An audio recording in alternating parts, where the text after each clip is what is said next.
Hello, candle lovers. Thank you so much for tuning in today. Welcome to this month's episode of Burning Questions. This is an episode I do once a month where I answer all of the questions that you have sent into me at allabootcandles@gmail.com. If you want to be featured in February's episode, get those questions into me right now. And without further ado, let's just dig right into it. I got a bunch of juicy questions this month.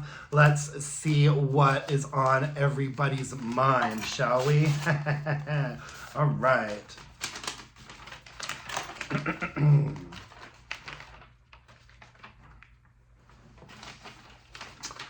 Dear Greg, I hope you're doing well. You've become a near daily part of my day, and I really look forward to your uploads. Aww. Thanks so much for pre-recording and posting while you're on vacation. That takes a lot of effort, and it's so thoughtful and appreciated. My questions are, ooh, this is from Karen. Shout out Karen. I know who you are. We talk all the time. Karen's got 3 questions for us today. The first one is, what are some candles that you've burned that your boyfriend absolutely can't stand? Vanilla Bean Noel has been ostracized by my husband and banished for life. As light as it was, it somehow wafted downstairs to his man cave and made him both nauseous and angry. Oh dear. Vanilla Bean Noel. Really? Well, you should tell him that at least he can smell it. My boyfriend Farron, he really just couldn't care less. I mean, he couldn't care less. I could probably count on one hand the number of times that he's commented something about one of the fragrances that I have going on at my place, and it happens so infrequently I can't even remember what that would be. I mean, he just kind of like puts up with it, and it is what it is.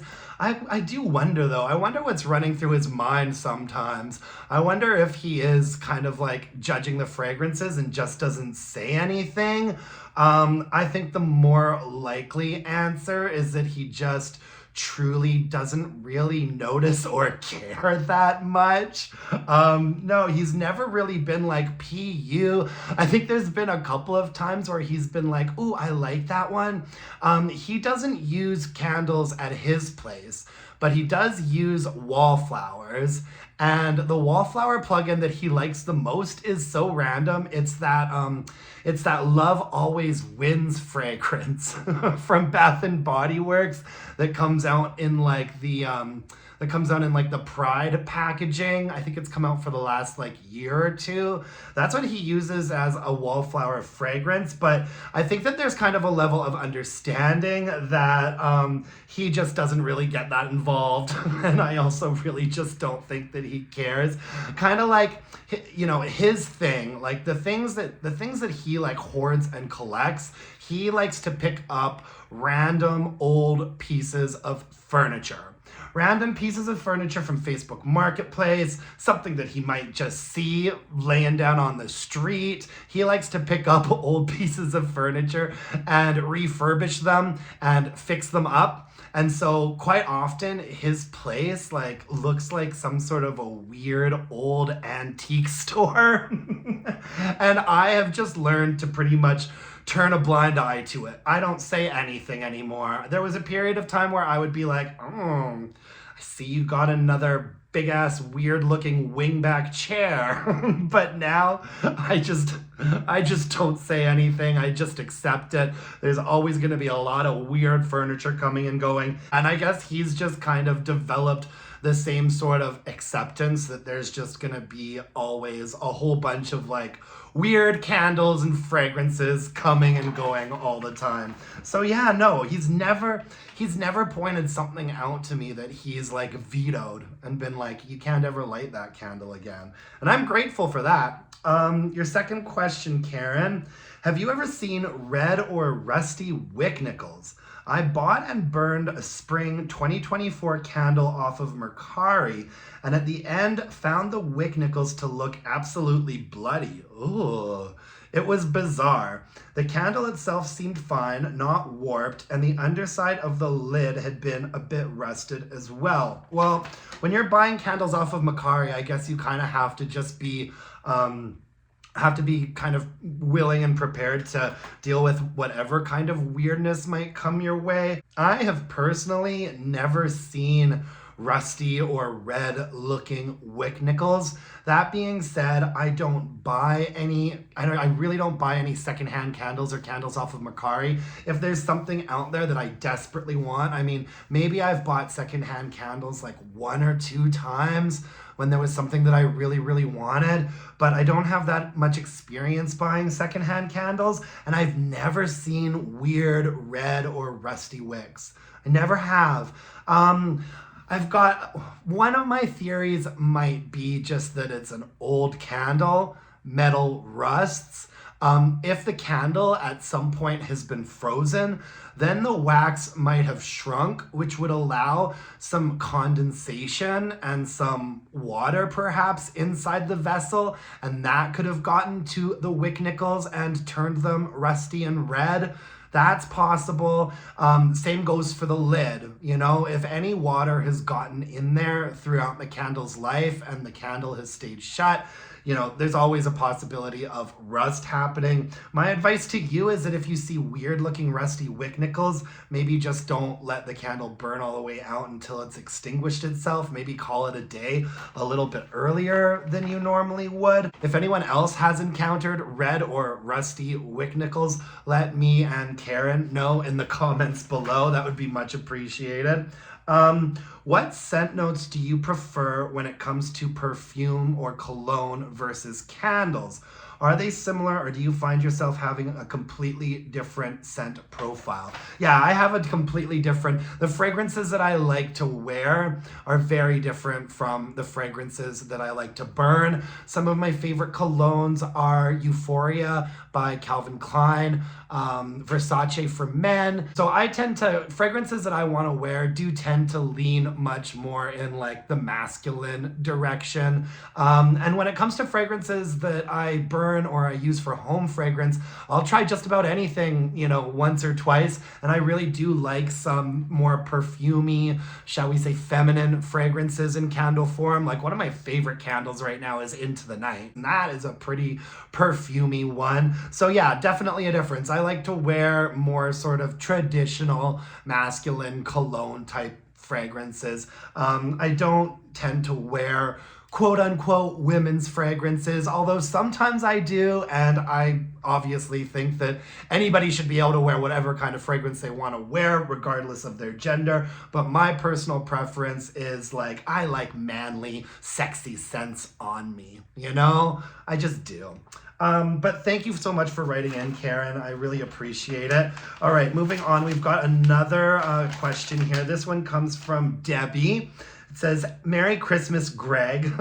Some of these questions date back quite a while because I only do this segment once a month. Merry Christmas, Greg. So many interesting questions, and I always learn something in one of your Burning Questions episodes. Why does BBW use different types of wicks? And what is a wick dipper? 5 question marks after that. What is a wick dipper? Oh, Debbie. Uh-oh, I always just put the lid on top of a candle to put it out. Thank you for sharing your knowledge. Debbie, no. I really don't think that you should extinguish candles by just putting the lid on top of it. There are a lot of reasons for that. The biggest reason being that it traps the smoke inside of the candle, and it can taint the wax and make it smell different and perhaps even lead to bigger issues. It also sort of creates a little bit of a vacuum, which can make it difficult to remove the lid afterward. And it also will like burn and singe the top of your lid to a certain extent as well. So what you need to do, Debbie, is get yourself a wick dipper. You can find them on Amazon for a couple of dollars. They're usually just little metal pieces of material, and they've got a little hook on the end like that. And so the way that I like to extinguish my candles is by submerging the wicks into the wax. All right, let me do a little example for you here. So let's say I was just burning this Falling Flurries candle. You just sort of like take the wick and you sort of bend it over so that it submerges itself into the wax and it puts itself out that way. And it also coats the wick with a little bit of wax, which I do think sometimes kind of helps protect and sustain the wick a little bit. And I only use a wick dipper usually for my first couple burns on a candle. And after that, I just extinguish them by sort of rolling them around like this, so that the wicks submerge in the wax and get put out that way. Another thing that you want to use your wick dipper for is I like to straighten out my wicks after each burn if necessary. So you know how sometimes you blow on a candle and you'll notice that the wicks have gotten a little bit crooked or a little bit sideways. So after I've blown out a candle before the wax hardens, I like to use my little wick dipper and I just sort of align the wicks so that they're all standing up straight. So that way, when the wax does cool and harden, the wick is standing up nice and tall and straight. And I also use my wick dipper to remove debris from the wax pool. So if you are burning a candle, for example, that has the thin core wicks, they tend to mushroom top and often debris will fall into the wax pool. It's not very attractive. And so I just like to use my wick dipper to sort of like scoop out little pieces of debris, and then I just wipe them onto like a napkin, a paper napkin or a paper towel or something like that. So yeah, and as far as why do different wicks get used for different candles, I don't have a great answer for you on that. We talked a lot about the different types of wicks in episode 3 of Burning Questions. I will link to the past Burning Questions episodes below if you want to look at them. In episode 3, I talked a lot about the different types of wax that Bath & Body Works in particular uses. In general, we've got flat curling wicks, thin core wicks, and thick ropey wicks. This Falling Flurries here has the thick ropey wicks. One thing that I have noticed with Bath & Body Works is that they always use thick ropey wicks when they have colored wax. Another thing that I've noticed with Bath & Body Works is that candles that have colored wax and thick ropey wicks are often the most likely to dud out. Now, the candle making process is a little bit complicated. There is a fair amount of like chemistry involved, and I'm sure that there are very particular reasons why different wicks need to get used for different candles, but I'm just not fully equipped to answer you on that one. Maybe I will do a little bit more research and get back to you later as to the reasons why different wicks might be getting used for different candles. Thank you so much, Debbie. I really appreciate you. You always leave me like the most lovely comments, and I love you for that. All right, next up, we have another question here. Hi, Greg. I hope you enjoyed all your gallivanting on vacation. Yes, I did. Thank you, dear. 2 quick questions. How are the pour date codes deciphered on the bottoms of candles, particularly BBW, Homeworks, and Goose Creek? And these questions come from Heather. Apropos Heather. Hey girl, how are you? We're always up chatting in the comment sections with each other. Thanks for sending in a question this month, Heather. Okay, so the manufacturing dates on these candles. You know, I have had this explained to me like 100 times. And I always forget, and I had to look it up again in anticipation of answering this question. You know what? It's like the rules of football. I have had my dad and my like straight guy friends explain the rules of football to me probably about 100 times throughout the course of my life, and it just doesn't stick. It just doesn't. So if they get it through this, then it's like 7 points, but they've got to run to the touchdown zone and there's yards and there's math involved, and math is just not my strong point. And there's math involved on the bottom of these candles with their pour dates as well. So the number that you see on the bottom of your candles, they're not expiration dates. They're usually the date that a candle has been poured. And this is a Bath & Body Works Falling Flurries candle here. And the pour date code is right down here. And this one is 4253K. And so from my understanding, the very first number is the year. And so since this first number is a 4, that means that this candle was poured in 2024.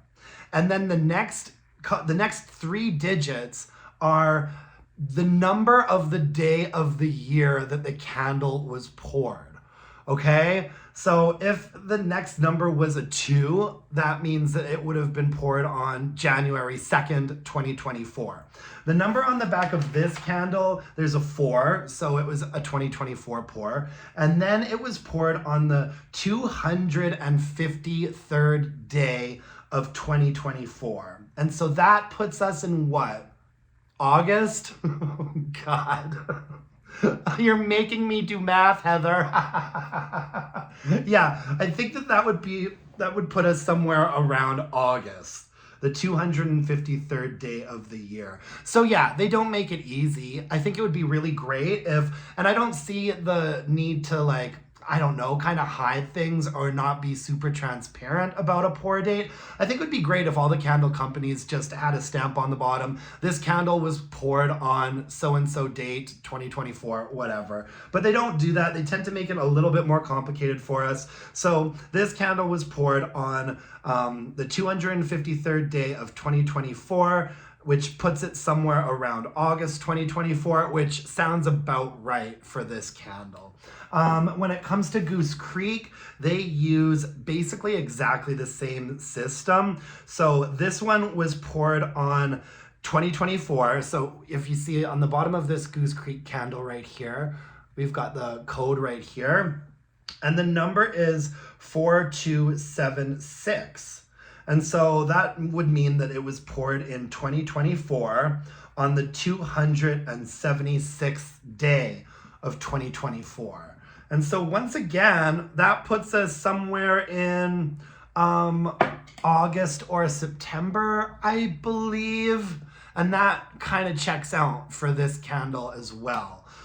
So yeah, and then I've also got a Homeworks candle here. Homeworks makes it a little bit easier. You can see a pour date code right here. And this one just says F230707. So the year being 2023 on the 7th day and the 7th month. So that would make this candle's pour date July 7th, 2023. This is a little bit of an older one. This is an old Harvest Leaves that I just haven't gotten around to burning yet.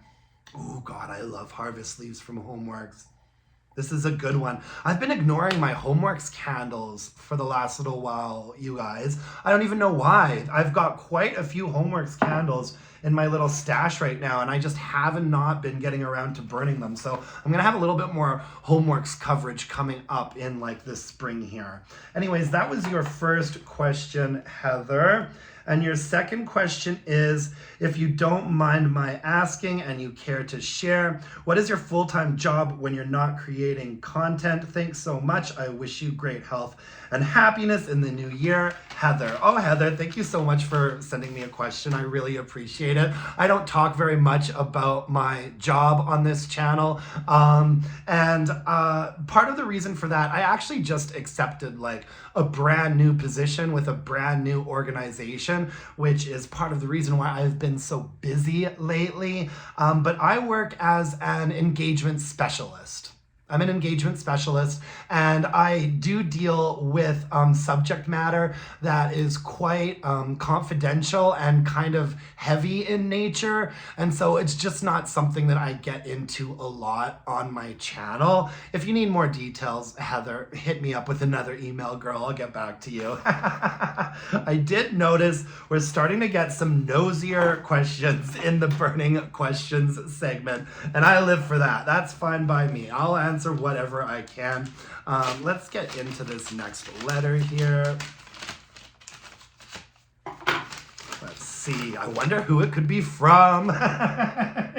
You guys know I really just love like the wise old auntie effect of the burning questions video. Like I don't actually use readers, and obviously I've printed out all of these letters myself and stuffed them into envelopes just for the dramatic effect. I always say I really miss the days where you used to get like good snail mail.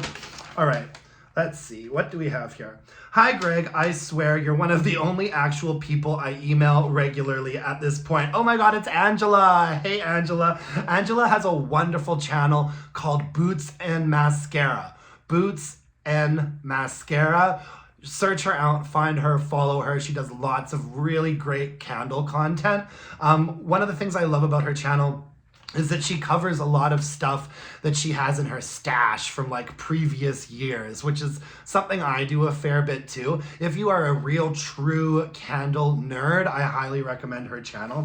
My burning question for you, is there a time of year where you find yourself burning more candles? If so, when do you find yourself burning the most candles? Same question for buying. Is there a season of candles that seem to draw you in more to purchase, or do you just do what feels right overall? I love your burning questions videos that you do. So much fun for all involved, Angela. Oh, thank you so much, Angela. Yes, I absolutely burn more candles in the summertime than I do in the fall and the wintertime.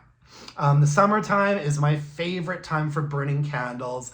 And summer those are probably when my favorite fragrances are coming out. I really love like oceanic fragrances. I love like bamboo fragrances, jungle fragrances, balmy fragrances.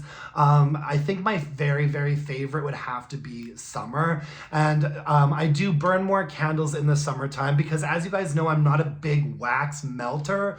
I'm a burner. And in the summertime, I burn candles out on my patio. I burn candles in the bedroom. I burn candles all over the place in the summertime. And also in the summer, I can keep my windows open. I do think that it's important, if you burn a lot of candles, that you're able to air out your living space on a regular basis. And so in the winter months, when I have to keep all my doors, closed, windows closed, I don't burn quite as much. I might just have one or two candles going on at a time, maybe one in my living area, one in my bedroom, maybe one in the guest bathroom if I have company over. I definitely burn less in the colder months than I do in the warmer months, not just because of that, but also because I just love the summer fragrances so much. I am already itching to burn a fresh bamboo from Bath and Body Works. And so that also kind of answers the second part of your question as well. Summer is definitely my favorite season in terms of fragrances. My second favorite season is probably like winter. And I'm talking about like January winter. I find like November and December gets very sort of like gourmandy, very spicy, but the winter fragrances that I love are like minty, piney, woodsy, atmospheric type of candles. I was actually just recently watching Sarita from Coffee and Candles, and she was talking about her favorite seasons to burn too. And I had never felt so seen as when she said that those were also her favorite seasons. That's why I call her my candle sister. I feel like a lot of people's favorite burning seasons, favorite fragrances is like fall and spring, and I've always just been out of line with that. I'd say fall is probably my least favorite fragrance category. Spring is my second least favorite fragrance category. But yeah, summer and winter are where it's at for me, baby. Thanks for writing in, Angela. You're the best. And I like I said, I love your YouTube channel. Everybody should go check her out. Okay. Hi, Greg. This question comes from Catherine. Not wanting to be negative, but I'm super curious. What's your least favorite candle you've burned in the last year or so? Well, that's easy. That sugared pomegranate abomination that I reviewed. I must have reviewed it last week or the week before. Man, that sugared pomegranate candle really rubbed me the wrong way. That is one of my least favorite candles that I have burned in a very, very long time. If you love that fragrance, Great. Good for you. One of the fun things about, doing a subject matter such as this is that fragrances are subjective. We all have different opinions. We all like different things. That's what makes the world interesting. I try really hard in my candle reviews to not just like pass judgment as to whether or not I like a fragrance. I really try to give people a feel as to whether or not they would like the fragrance, or if it is actually a good candle, if it performs well, etc. But that sugared pomegranate candle, I hated the fragrance. It performed abysmally.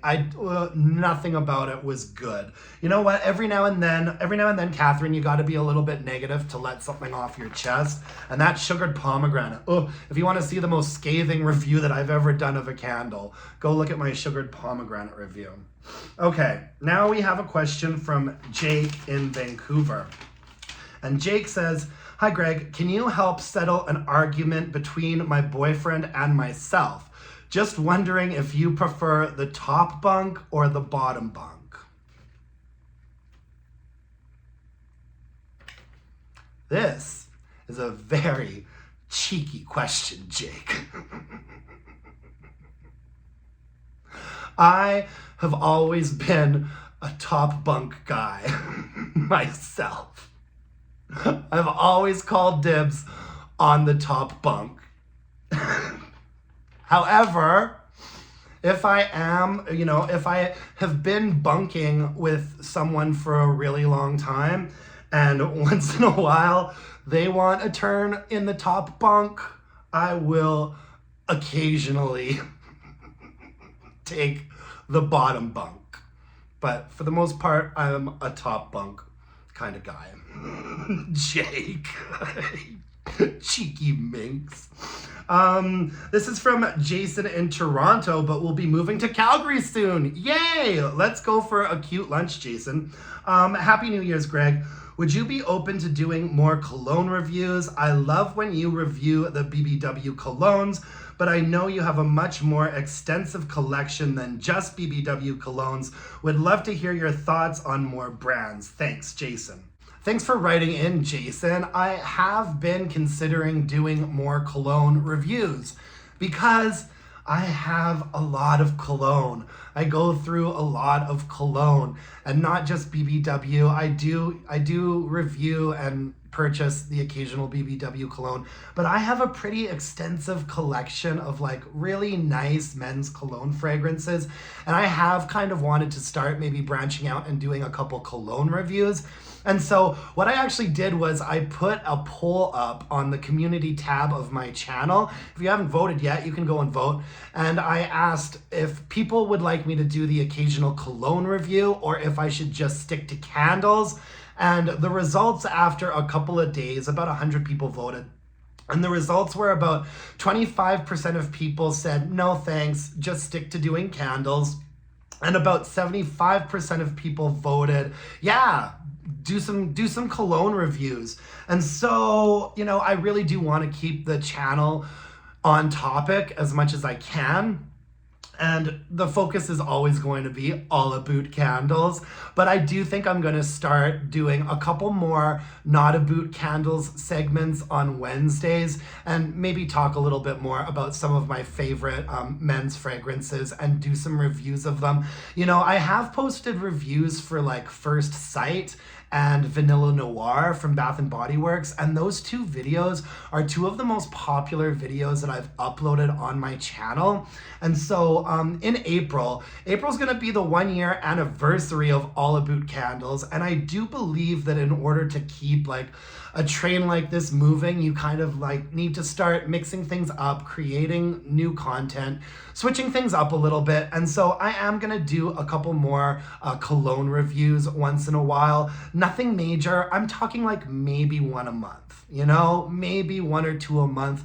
I don't want to alienate the people that come here just for the candle stuff. But at the same time, another real reality of moving into having done this channel for a year is that I I can't keep posting 5 candle reviews a week.